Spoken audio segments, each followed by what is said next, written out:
hago favor de abrir sus cámaras para que pueda tomar una captura de pantalla.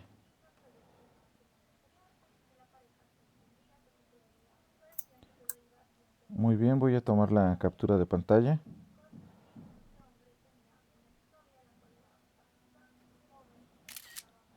Muy bien, muchísimas gracias. Ya tomé la captura de pantalla. Quien quiera cerrar su cámara, no hay ningún problema. Muy bien, entonces nadie tiene preguntas acerca de lo que estuvimos platicando. Bueno, vamos a continuar entonces con los temas que estamos tratando. Voy a compartir la pantalla.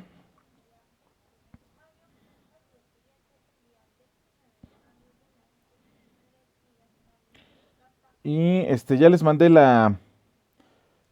por WhatsApp, les mandé esta presentación. Al Classroom ya subí esta y subí la próxima. Pero obviamente el examen es mañana, entonces hasta donde lleguemos con esta, es hasta donde va a venir el examen, ¿no? Ya el día de mañana, se contesta el examen y continuamos viendo los demás temas, conforme vamos avanzando. Ahora nos toca hablar de la farmacología anticonceptiva y la motilidad uterina. Este, pues vamos a ir viendo precisamente toda esta parte, ¿no? Ya saben la dinámica, si alguien tiene dudas o eso me detiene y seguimos, platicando. La parte como vamos a entrar, pues es nada más recordar una... Permítame que alguien va a entrar.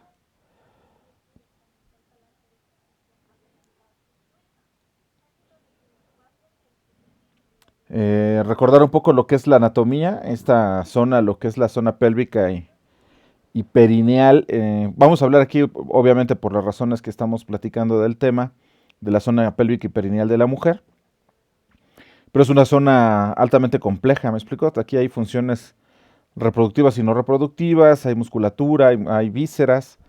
Lo que vamos a platicar hoy en día, pues obviamente va a ser sobre el sistema reproductor, que obviamente tiene las gónadas, las trompas de falopio, el útero, la vagina y pues la parte vulvar. Lo que vamos a platicar directamente va a ser más sobre la función del, del sistema reproductor como tal, es decir, vamos a hablar de lo que son los ovarios y el efecto que tienen precisamente los ovarios como glándula al liberar pues dos de las principales hormonas sexuales esteroideas, que son los estrógenos y la progesterona.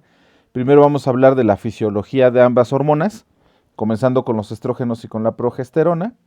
Vamos a hablar un poco sobre lo que es los movimientos del útero, precisamente de la contractilidad o contractibilidad del músculo liso del útero. Y hasta ahí vamos a alcanzar a llegar, supongo. Y la siguiente clase que tengamos, vamos a hablar ya precisamente, una vez que ya entendimos la fisiología precisamente de las hormonas sexuales femeninas, esteroideas femeninas, de la anticoncepción, ¿no? Que obviamente como es farmacología, pues vamos a hablar precisamente de la parte farmacológica de la anticoncepción. Voy a permitir la entrada.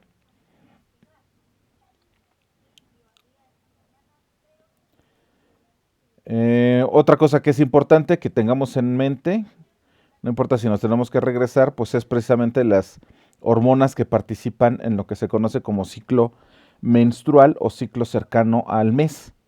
Ahorita déjenme que alguien más va a solicitar entrada. Bien.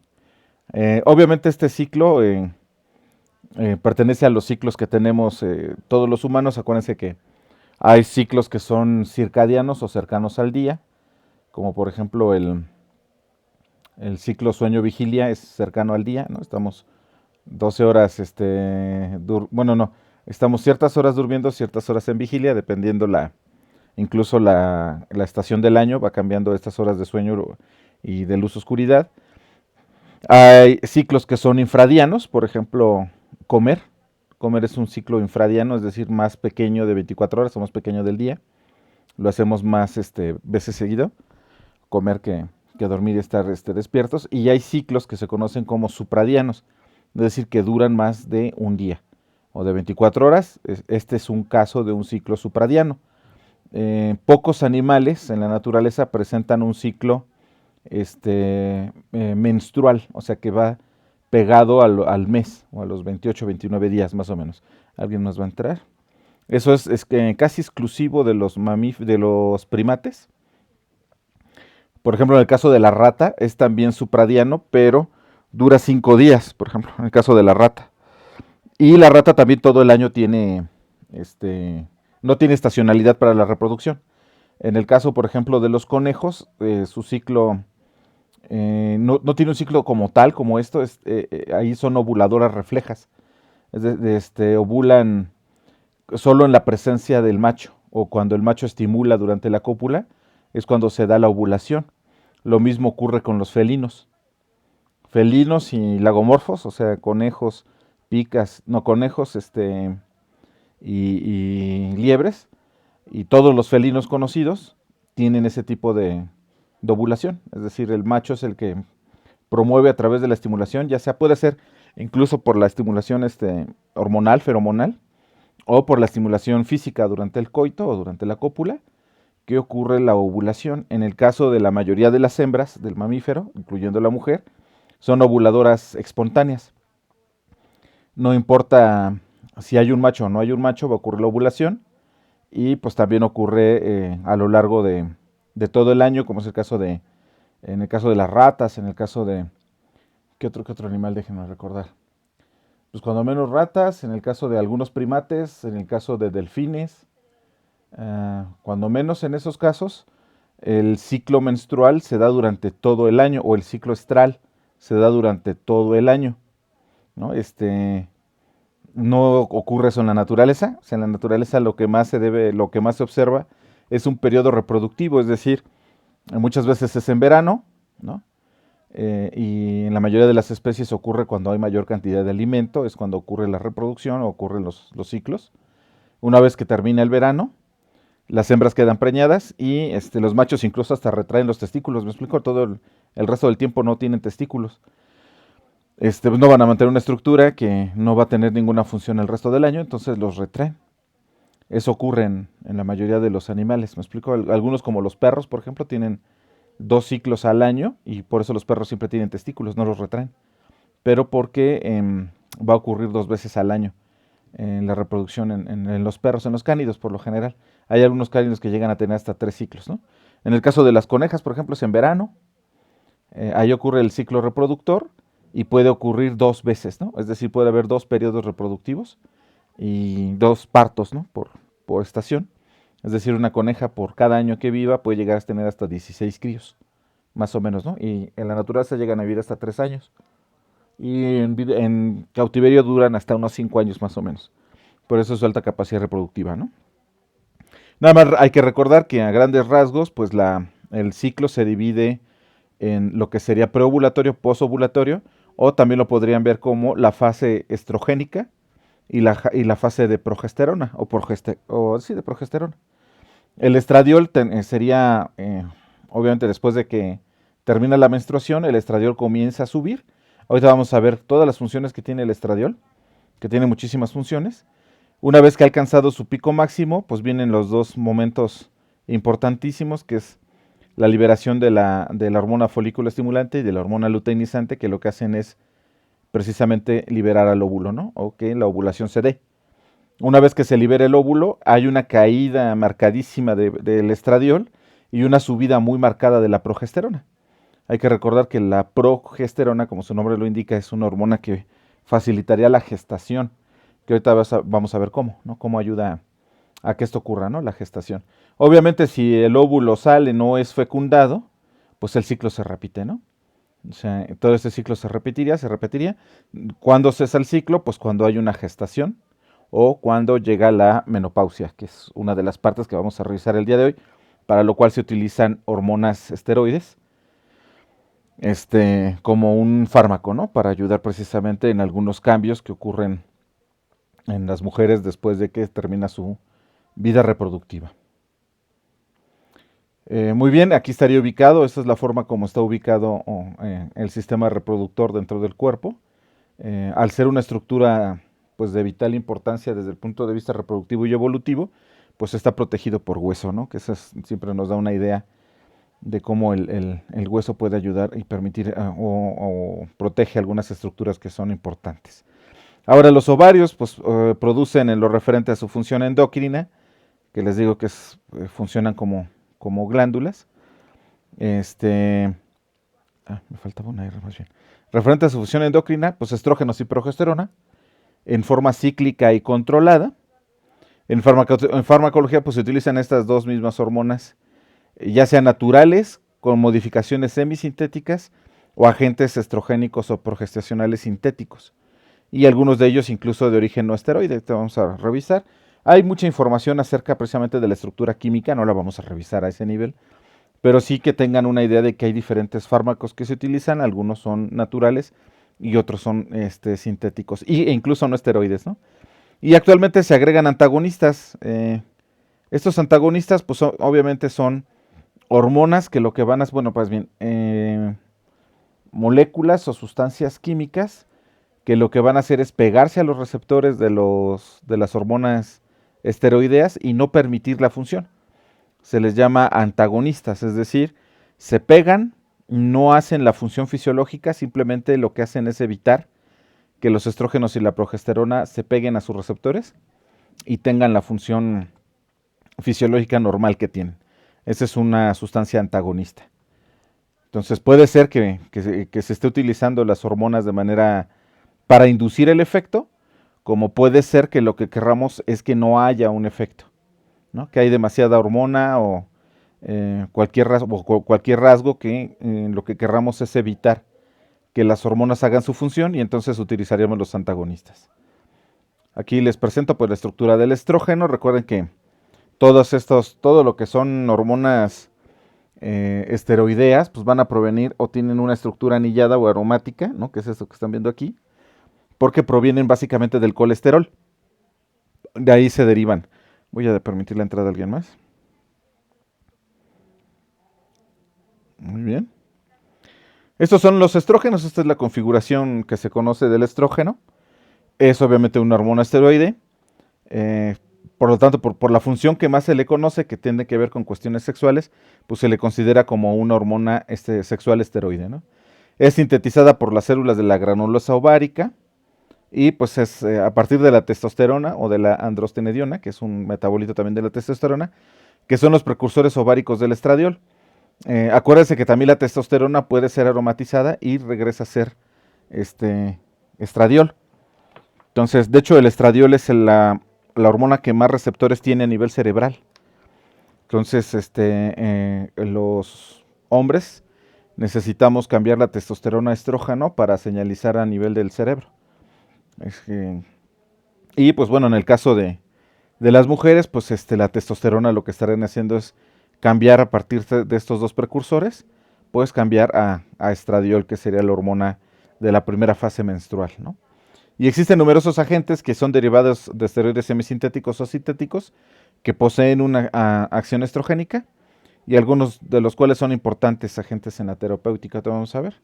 Aquí están los estrógenos naturales, son todos estos que están aquí, ¿no? Que se consideran o que son más bien de origen natural, que tendrían una función estrogénica normal, digamos, o fisiológica conocida, en dado caso de cualquier fallo o que se decline la hormona por cualquier razón, sobre todo pues cuando estamos hablando de... Hay gente que tiene, por ejemplo, problemas donde se tiene que extirpar un ovario.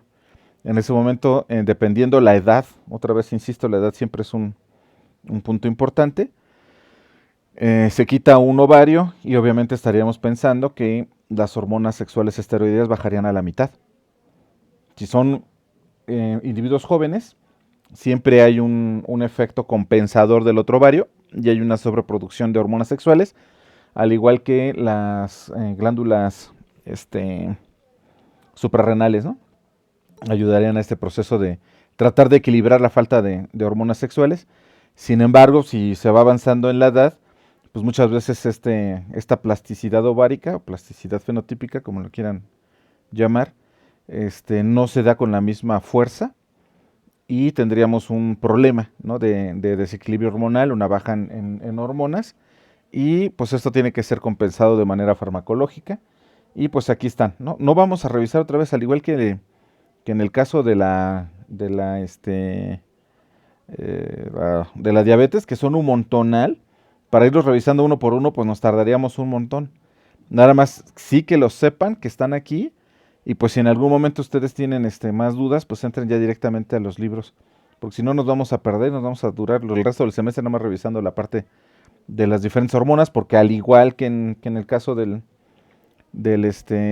la diabetes, pues también hay un montón de gente que presenta, y sobre todo por el evento de terminar del ciclo reproductor de la mujer, ¿no? Lo que es bueno, este evento que se me olvida el nombre, déjenme, voy a aceptar a alguien más,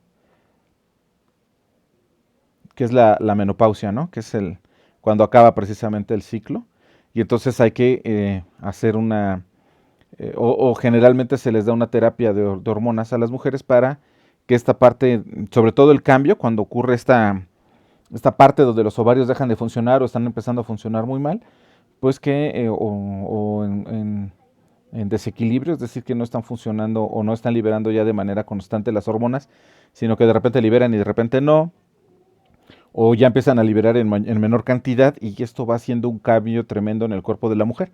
Y entonces es cuando se utiliza la terapia hormonal de reemplazo, ¿no? Aquí están los estrógenos semisintéticos y sintéticos, ¿no? Derivados del estradiol, pues aquí está. Este es el más importante, el etinilestradiol. Estos no es que no sean, pero este es como el tipo, ¿me explico? De hecho es el que vamos a revisar aquí. Fíjense, el etinilestradiol tiene una gran potencia estrogénica, solo 20 microgramos. Es una dosis terapéutica suficiente en terapia sustitutiva en la menopausia. O sea, es mucho más efectiva que la misma cantidad de estradiol, ¿me explico? Tiene una función mucho mayor. Esta, el etinilestradiol,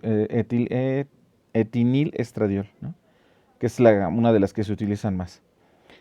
Aquí hay no esteroides, que serían derivados del estilbeno, que aquí están, ¿no? Dienestrol, todos esos nombres que no sé cómo se les ocurre, ¿no? Pero bueno, deben de tener alguna razón química.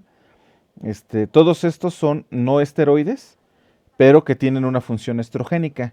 Aquí no estamos hablando, por ejemplo, de algunos sustitutos que se sabe tienen también cierta función, que son los fitoestrógenos, ¿no? Que son estrógenos o moléculas parecidas, muy parecidas al estrógeno animal, pero producido en plantas, ¿me explico? El más común o el que más se utiliza, pues es el derivado del tofu o derivado del queso que es de soya, ¿me explico? Muchas plantas tienen estructuras o hormonas muy parecidas a las sexuales femeninas, y pueden ser utilizadas, ¿no? De hecho, se mencionaba mucho, aunque hoy en día sabemos que no es tanto así, que en el caso de la cultura japonesa, las mujeres no pasaban por una finalización de su ciclo reproductor este, tan agresivo por el uso del tofu, ¿no? De hecho, se vendió después mucho tiempo en México como una maravilla para que aquellas mujeres que estaban pasando ya por esta fase menopáusica lo comieran como una forma de tratarse con fitoestrógenos. Hoy en día sabemos que no, también hay cuestiones genéticas metidas en todo esto, y sí pasan también por este periodo igual que el resto del mundo, pero tienen mayor resistencia a ciertos cambios por la misma fisiología, la misma genética de los individuos. Y bueno, es cierto que a lo mejor la dieta puede ayudar un poco, sin embargo, pues no necesariamente. Vamos a ver que estas hormonas pues son altamente o pueden ser altamente destruidas por la microbiota de los intestinos, entonces tampoco es tan sencillo de que digamos no la vamos a comer tofu todos y vamos a tener entonces grandes cantidades de fitoestrógenos, ¿no? Lo mismo se decía, por ejemplo, de la cerveza. La cerveza se utiliza el lúpulo para darle el característico sabor amargo de la cerveza, pero la planta de lúpulo que se utiliza es la hembra precisamente de la planta. Y pues en teoría también tienen muchos fitoestrógenos. Entonces durante algún tiempo se decía que el consumo excesivo de cerveza podría causar crecimiento de mamas en los hombres, porque se estaban metiendo muchísimos fitoestrógenos, pero esto no ha sido, o al menos no científicamente probado, ¿me explico? Muy bien, ¿alguna duda hasta aquí? Estos que estamos llamando antiestrógenos son en realidad, creo que alguien iba a entrar, ¿no?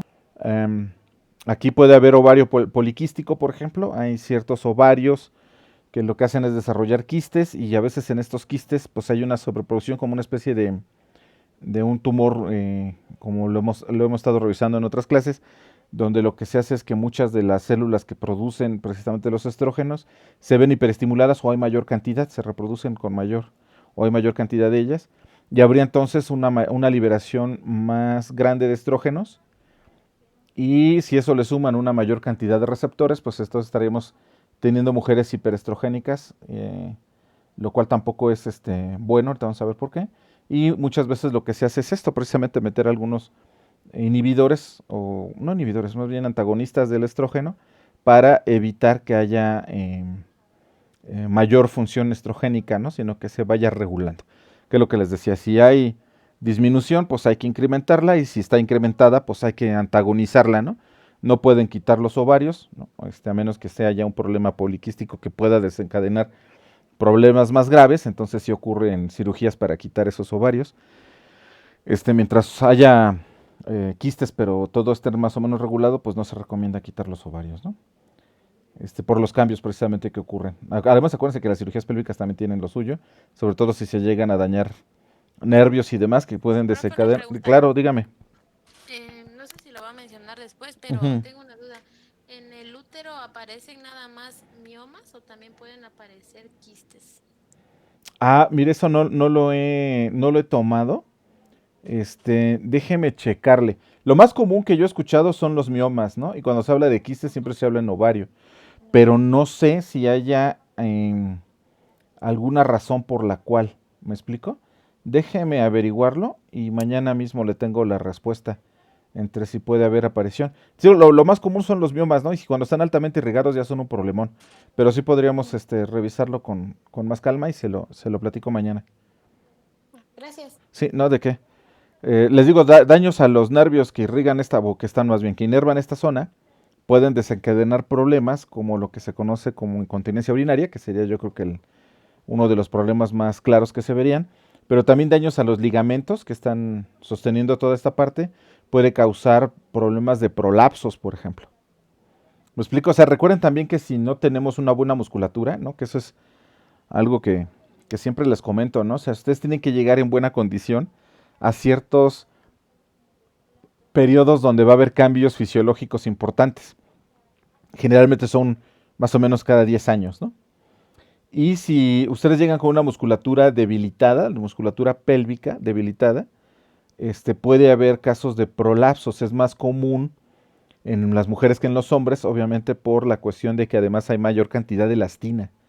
¿Me explico? Entonces puede ser que esto se llegue a prolapsar, y hay prolapsos uterinos, pues prolapsos vaginales.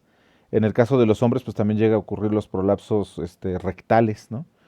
Y eso pues se asocia mucho con debilidad del piso pélvico, debilidad del suelo pélvico. Hacer ejercicio, caminar, ¿no?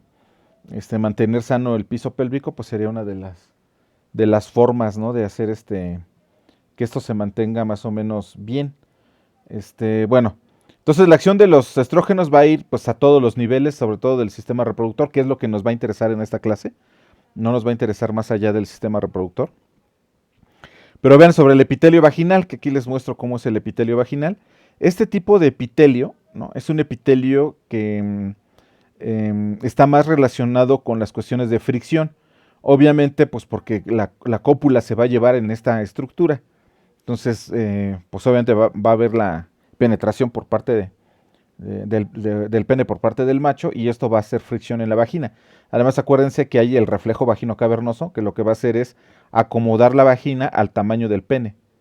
Entonces hay alta fricción en esta zona, y esta fricción pues obviamente tiene que tener un epitelio el cual esté resguardando esa micción, digo, perdón, esa fricción, y que ayude a mantener un buen estatus, ¿no? Sobre todo un montón de glándulas que hay aquí, que lo que van a hacer son glándulas mucosas que lo que van a hacer es liberar moco en esta zona, no lo del cervix, sino la vagina, que lo que va a ayudar es precisamente a la lubricación y a mantener también un ambiente muy hostil para los espermatozoides. Los espermatozoides que llegan a la vagina son prácticamente de inmediato eliminados en la mayoría de las especies, ¿no? Entonces mantiene el trofismo, o sea, lo que hacen los estrógenos en el epitelio vaginal es estimular la secreción de las glándulas, manteniendo así el trofismo de este órgano sexual primario. El trofismo es en realidad como manteniendo bien su función, ¿no? Manteniendo también esta zona llena de este moco y con la acidez y el pH que, bueno, o sea, el pH que se necesita, pues no solamente para la cuestión espermaticida, que pues, es una de las funciones que tendría, sino también para elementos extraños y microbiota extraña. Y con extraña me refiero a no colonizadora, porque obviamente en esta zona, como el resto del cuerpo y todas las cavidades que tenemos, tanto hombres como mujeres, está llena también de una microbiota que muchas veces se considera o colonizadora o se considera simbionte. Puede ser comensal, no he escuchado hasta el momento, pero tampoco me he metido mucho al tema acerca de que haya mutualismo, ¿no? De que haya algunas sustancias que se liberan en esta parte y que ayuden a algo a la parte de la vagina. Porque aquí una de las grandes preguntas que se han quedado sin resolver es por qué hay tanta cantidad de nutrientes dentro del semen. El semen no solamente es espermatozoides, sino viene con una gran cantidad de cuestiones que se pueden ser vistas desde el punto de vista de elementos que son altamente nutricionales. Hay azúcares y otras cosas, y acuérdense que los espermatozoides en teoría no tienen metabolismo. ¿Me explico? Aparte de que solo tienen la mitad de la información, pues prácticamente son pura cabeza, cuello y ¿cómo se llama? Flagelo. Lo más que hay ahí de metabolismo son algunas mitocondrias que están en la base del cuello y que hoy en día se entiende que sí pasan durante la fecundación o fertilización, que eso es una de las cuestiones que le va a dar en la chapa muchos trabajos. No sé si lo sepan, que casi siempre para rastrear la historia genética de alguien se utiliza el ADN mitocondrial porque la teoría nos dice que las mitocondrias las aportan las mujeres y las mitocondrias masculinas no entran, sino que solamente funcionan para el movimiento de los flagelos. Sin embargo, últimamente se ha hablado mucho de que hay evidencia de que parece ser que también algunos de estas mitocondrias masculinas sí podrían pasar al interior del óvulo y formar parte pues de las mitocondrias que están dentro pues del óvulo que posteriormente se va a hacer un embrión. Y esto le daría en la chapa a algunos trabajos, ¿no? Que sobre todo aquellos que han trazado la historia evolutiva y cómo salimos del África y cómo fue nuestra migración, ¿no? Que ha sido a través de ADN, las mitocondrial. Muy bien, en la menopausia ocurre una marcada disminución de la secreción estrogénica y puede ocasionar un cuadro conocido como vaginitis o la inflamación de estas paredes, senil o atrófica, ¿no? O la curorosis, que es una atrofia progresiva crónica de la piel y la mucosa vulvar, que cursan en dolor, en prurito, a veces es intolerable, hay infecciones por rascado y molestias agregadas, ¿no? Esto no es que ocurra siempre, ¿me explico? O sea, hay mujeres que van a pasar a la menopausia sin estos trastornos tan fuertes. Sin embargo, hay otras personas que son mucho más sensibles al efecto de los estrógenos, que cuando deja de haber, pues hay unos cambios tremendos dentro, ¿no? Esta parte que les digo de que incluso se retrae la turgencia que se le llama de los labios mayores y menores, puede causar gran problema en las mujeres. Y pues obviamente al rascarse, pues no solamente son las bacterias que uno lleva en los dedos al momento de rascarse, sino las mismas bacterias colonizadoras de la zona, que al momento de haber los cambios hormonales se desequilibran y puede traer con ello, pues obviamente cambios en la pared vaginal y cambios en la pared vulvar. ¿Me explico? Es en este punto y con estos problemas cuando se recomienda pues una terapia hormonal de reemplazo que se pueda dar durante algunos años y después irlos eliminando poco a poco para que la mujer entre a la menopausia sin necesidad del reemplazo hormonal. Ahora, digo, ya sin necesidad de hormonas. Ahora, hay mujeres que pues van y siguen manteniendo un reemplazo hormonal, ¿me explico? Pues que van con médicos y le dicen, ¿sabes qué? Pues a mí no me importa, yo no quiero entrar a menopausia, quiero seguir teniendo ¿cómo se llama? Un reemplazo hormonal a lo largo del tiempo, ¿no? Y pues bueno, es una forma de hacerlo, no es recomendable porque obviamente la menopausia es un evento normal y natural que ha ocurrido en el humano desde que es humano, y no solamente ocurre en el humano, ocurre en otros primates. Y tiene una razón de ser. Hay varias teorías ahí que incluso hablan de cómo es le llaman la teoría de la abuela, que es una teoría donde habla de precisamente la adecuación, es decir, del cuidado de los nietos para ayudar con ello a que los genes pasen a la siguiente generación. Todo va ligado a un libro que se llama El gen egoísta, ¿no? Y que habla de que en realidad los genes quieren pasar de una generación a otra y de otra y otra y otra y no desaparecer. Algo así como un gen egoísta, precisamente. Y que en realidad somos vehículos para ello, ¿no? Entonces la menopausia ayudaría, las abuelas ayudan al cuidado de los nietos. Y con eso se incrementa la supervivencia de los nietos. ¿Me explico? En los animales donde no ocurre esto, donde no hay menopausia y las hembras son reproductivas hasta morir, el éxito reproductivo, el éxito de los críos o de los nietos se ve más mermado con respecto a los individuos que sí tienen esta parte menopáusica. Es nada más la parte biológica de esto. Y en estos casos, pues la administración controlada de estrógenos pues tiende a corregir la vaginitis, aunque son más efectivos en la profilaxis o prevención de los mismos que en la curación. Es decir, ya cuando ocurre el daño, pues ya es más complicado, ¿me explico? Pero sí durante su prevención. Ahora, en la secreción de la mucosa del cuello uterino, acuérdense que aquí se forma un tapón de moco, ¿no? Este moco, pues obviamente es reemplazado, es eliminado por la vagina, y de hecho es un indicativo también, este moco del útero es un indicativo de la fase del ciclo menstrual en el que está la mujer. Ahorita vamos para allá. Entonces ese se llama moco o mocus cervical y es también estrógeno dependiente, esta parte del cuello. Y por acción de los estrógenos, el moco cervical adquiere características fisicoquímicas especiales. Se vuelve filante, es decir, forma esto como, ¿cómo me explico? Déjenme, pongo una imagen para que no estemos aquí como buscando, ¿no? Porque no sé cómo explicarlo. Mejor lo ponemos así, mucus cervical filante, miren. Y ahorita pongo una imagen para que se pueda ver. Esta es la forma, ¿no? En cómo se hace. De hecho, generalmente se utiliza precisamente, esto es un moco cervical filante. ¿Me explico? Aquí está. Esto lo estoy hablando obviamente porque las mujeres han de decir, ah, pues sí, pero no todos los hombres presentes en esta clase seguramente saben este tipo de cosas, ¿no? Y sí, pues que bueno, ya nomás les estoy recordando. Aquí se puede ver incluso la fase, por ejemplo, lútea, la ovulación y la fase folicular, ¿no? Y esto se ha utilizado muchísimo sobre todo en tratamientos de fertilidad, ¿me explicó? Junto con la temperatura rectal o la temperatura corporal, que se puede sacar pues básicamente se hace del recto para que pueda tener mayor sensibilidad y mayor precisión. Si se dan cuenta, aquí no está siendo filante, no sé si lo alcancen a ver, aquí no hay esta parte del filante, sino que el moco rápidamente se rompe. Aquí es cuando están hablando de que apenas se está sumiendo los estrógenos. Generalmente cuando los estrógenos ya están muy altos, o sea, cercanos a la ovulación, es cuando se observa esta parte filante. Y ya durante la fase lútea, pues vuelve a ocurrir esto, ¿no? Ya no hay esta parte. Entonces, esto es a lo que me refiero yo con el moco filante, que eso es obviamente estrógeno dependiente, o que tiene que ver con los estrógenos. También otra cosa es que cuando este moco se extiende en un portaobjetos, se cristaliza en forma de hojas de helecho. Y esto es típico de una correcta secreción de estrógenos. Y los estrógenos administrados controladamente pueden ser útiles en la mejoría de las características del moco cervical. Acuérdense que el moco cervical, pues, o sea, está ahí para evitar la entrada precisamente de microorganismos.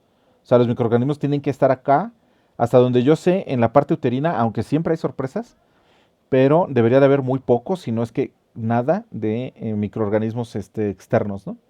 Solamente en la vagina sí, ahí sí hay una población bien clara de bacterias que les digo no se ha terminado de entender, porque imagínense toda la cantidad de bacterias que se han estado tratando de entender. o de conocer para entender el microbioma humano, ¿no? Bueno, aquí vamos. Entonces eso ayudaría muchísimo, forma un tapón para evitar eso, ¿no? Entonces los estrógenos producen en el endometrio la llamada fase de proliferación. Es decir, lo que va a hacer es acumular endometrio. Acuérdense que ese endometrio es el que después se va a desescamar. Y bueno, obviamente se va a eliminar a través también de movimientos rítmicos del útero, que son los responsables de los cólicos vaginales, cólicos uterinos. Este, Esto obviamente lo que hace es preparar al útero con con este endometrio para la llegada del óvulo, es decir, el óvulo de lo primero que, bueno, del óvulo fertilizado, que es de lo primero que se va a alimentar es de este tejido, ¿me explico?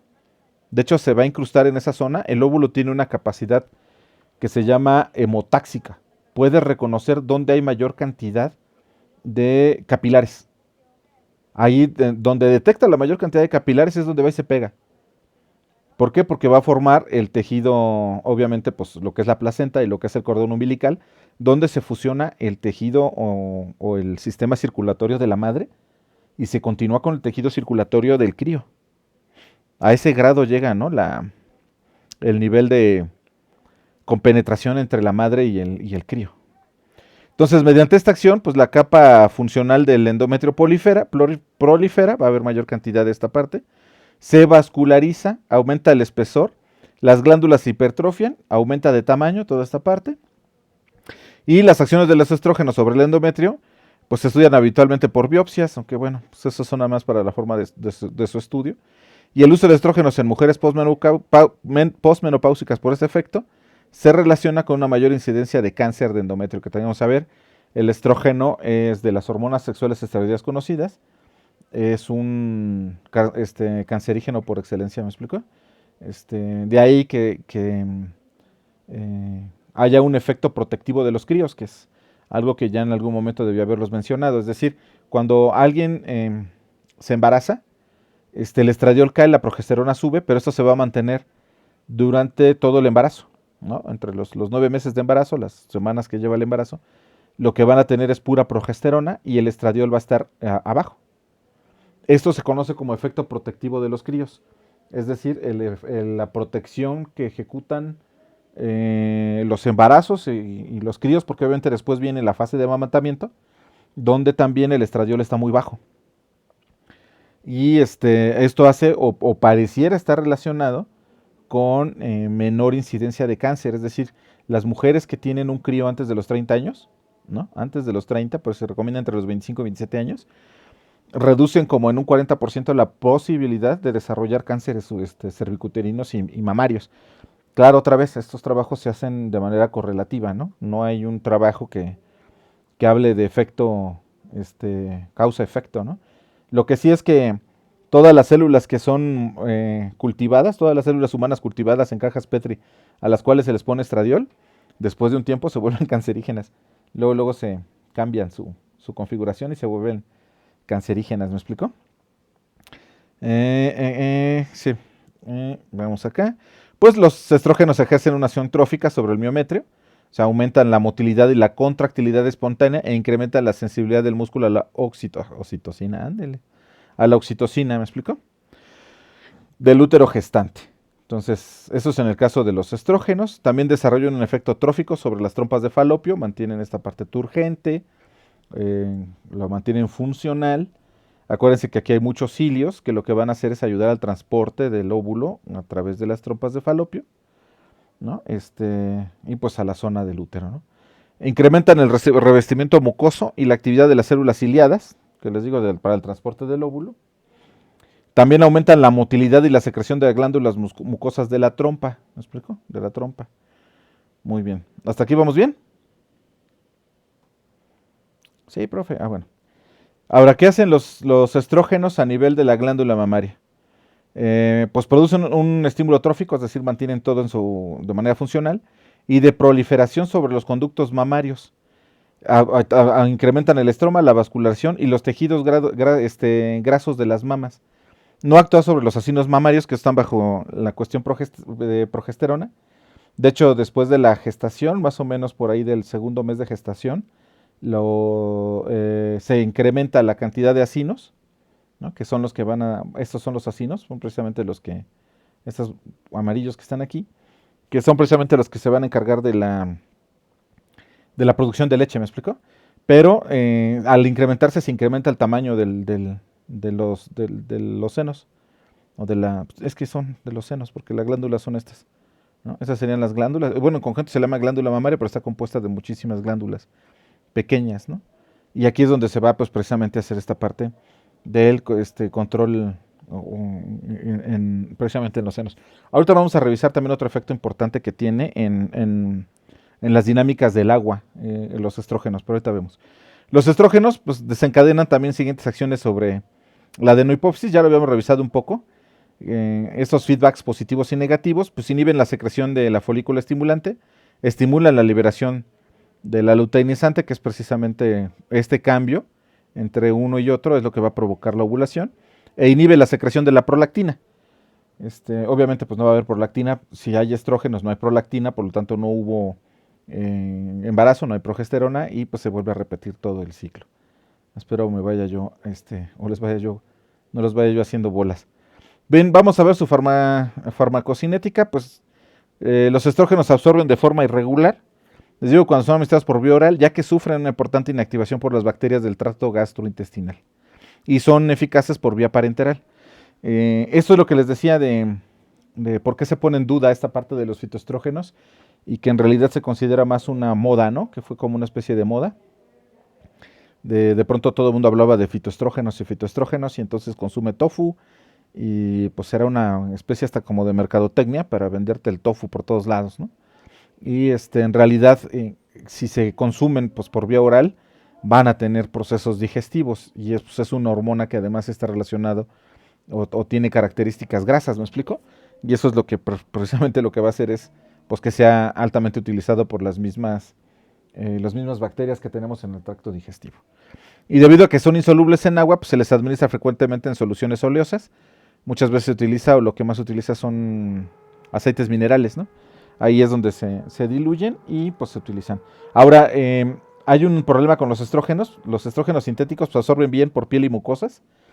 Y ocasionalmente el dietilesterilbestrol, que es el que se utiliza como uno de los primeros sintéticos, se puede absorber por vía cutánea y produce ginecomastia y feminización de obreros en la industria farmacéutica, pero no solamente aquí, casi todas las personas que yo conozco que trabajan con hormonas sexuales, sobre todo el estradiol y para inducir estros, para inducir conducta sexual en los animales, en rata o en cualquier otro animal, siempre han tenido problemas, por más que uno intente que no. Utilizan muchas veces, yo las amigas que tengo que trabajan con eso, utilizan a veces 2 o 3 guantes encima, se ponen mascarillas y la careta y aún así se ven elevados sus niveles de estrógeno porque pareciera que tiene una alta posibilidad de volatilizarse. Entonces, aunque lo tengan ustedes metido en aceite mineral, e incluso una gota de aceite mineral, o sea, que los llegue a tocar y que llegue a pasar a la mano, de inmediato es absorbido. Y sobre todo los sintéticos, ¿no? Que son los que más se utilizan para la cuestión de investigación. Entonces, tengo amigas que sí han tenido cambios fuertes, ¿no? Con esta parte. La metabolización, pues, ocurre principalmente en el hígado por oxidación y conjugación, ¿no? Y existe una interconversión hepática de estradiol, estrona y estriol. Y los estrógenos naturales sufren una significativa metabolización por el primer paso en el hígado. Y pues después ya son eliminados, ¿me explico? Generalmente por vía, ¿cómo se llama? Por vía renal, ¿no? Y también alguna parte se excreta por bilis. Entonces, en la bilis, acuérdense que se libera al intestino y de ahí también es excretada y pasa también a los sistemas de digestión de los microorganismos que están presentes en la zona. ¿Hasta aquí alguna duda, jóvenes? Ahora vamos a ver los efectos adversos. Náuseas, pseudomenstruación, o sea, hay salida de sangrado, pero eso es por rotura de los capilares porque ayudan mucho o cuando hay mucha cantidad de estrógenos, hay fenómenos tromboembólicos sobre todo en las zonas reproductivas, me explico, en lo que es el útero. Acuérdense que es una zona que va a estar hiperirrigada precisamente preparándose para la reproducción. Entonces, cuando hay estos cambios y se tienen que dar los estrógenos, puede haber pseudomenstruación, que es por rompimiento de estos capilares precisamente en el útero y sale un sangrado, pero que no es menstruación, sino es un sangrado real. Hipersensibilidad mamaria, mucha sensibilidad de senos. Efectos sobre el metabolismo hidrosalino, que esto tiene sus ventajas. Retención de sodio y agua y efectos carcinogénicos. Les voy a poner una imagen. Fíjense bien, híjole, no, pero no sé cómo colocarlo para buscarlo. Voy a poner caras estrogénicas, a ver si nos lo da. Generalmente durante la fase estrogénica, justo antes de la ovulación, lo que va a ocurrir es que las mujeres se vuelven más simétricas. Y esto es por acción de los estrógenos. ¿A qué se debe esto? Ya se conoce bien, es acumulación de agua en la piel, en ciertas zonas de la piel. Entonces las mujeres por lo general, justo antes de la ovulación, cuando está la fase más alta de los estrógenos, tienden a tener turgencia en los labios, ruborización en las mejillas, mayor simetría facial y ¿qué creen? Que el iris, ¿cuál es? ¿Cuál es el que es el iris el que se contrae, ¿no? Bueno, la parte contráctil del ojo está más dilatada. ¿Me explico? Y esto se utiliza en la industria de la mercadotecnia. Casi todos imágenes que ustedes ven de mujeres mostrando ropa, mostrando cualquier cosa en un cartel, en cualquier cosa de publicidad, lo que hacen es eso. Hacen los rostros más, o sea, te toman la foto y hacen el Photoshop, ¿me explico? ¿Qué es lo que haría el Photoshop? Es hacer más simétrica la cara, incrementar esto, hacer mayor más turgencia en los labios, mayor contraste del color de los labios con la piel y ruborizaciones en las mejillas. Esto de inmediato es percibido por los hombres y por otras mujeres como salud sexual y estar cercana a la ovulación. De hecho, no sé si lo sepan, que las mujeres cuando conviven mucho tiempo juntas, sincronizan sus ciclos por acción de las feromonas liberadas en axilas y en ingles. Es decir, que si ustedes tienen un grupo de amigas y están ciclando juntas, sí son amigas, ¿no? Si tienen un grupo de amigas y están ciclando diferente, no son muy amigas, que digamos. No, es una cuestión para evitar competencia. Es decir, las mujeres lo que hacen o lo que estarían haciendo con estos cambios que les estoy mencionando es atraer la mayor cantidad de hombres posibles para de ahí seleccionar. ¿Qué ocurre si dentro de un grupo de amigas una entra en este periodo de periovulación y las otras no? Lo que hacen es entonces tener una desventaja con respecto a la que está periovulando. Va a ser la que va a llamar más la atención en respuesta a lo que han hecho las mujeres, y no solo las mujeres, la mayoría de las hembras en la naturaleza, es sincronizar sus ciclos, de tal manera que todas tengan la misma posibilidad de atracción hacia el sexo opuesto. Recuerden que las hembras no están atrayendo a un individuo como tal, están atrayendo la mayor cantidad de machos posibles para de ahí seleccionar. Esa es la idea, eso es lo que ocurre, y no maten al mensajero, así ocurre en la naturaleza y no tendría que ser diferente en los humanos. Eso es la parte de hidrosalino y retención de sodio y agua. Los efectos carcinogénicos, les digo, es un efecto adverso, se sabe muy bien, es muy claro. Esto es lo mismo. Por el otro lado, pues tenemos la progesterona, vamos a revisarla muy rápido. Es obviamente la hormona sexual femenina que se produce en la segunda mitad del ciclo sexual. No solo se produce en el cuerpo amarillo, sino también en la corteza suprarrenal, como les decía.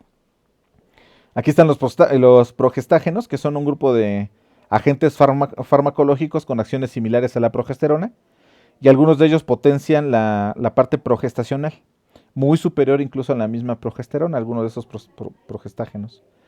Aquí tenemos los derivados del pregnano, que son todos estos que tenemos aquí, ¿no? Que igual que en el caso del estradiol, pues tienen su función como más natural, ¿me explico?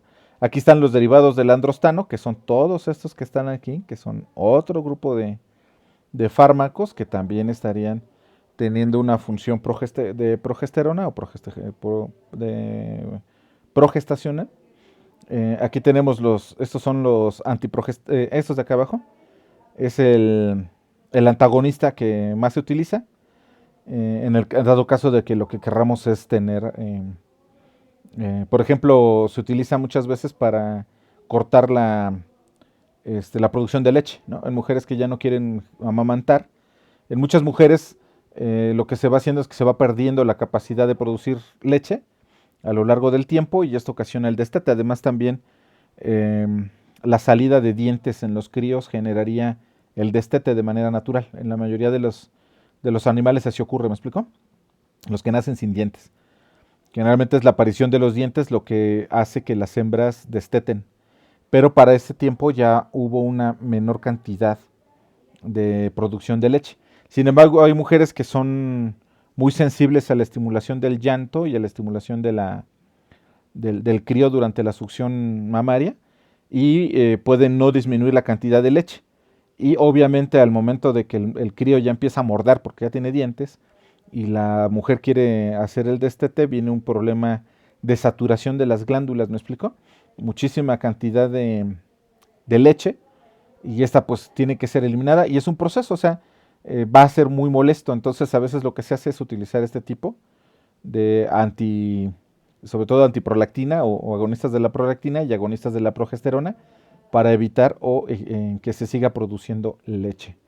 Muy bien, lo vamos a dejar hasta aquí, déjenme ya cancelar la grabación.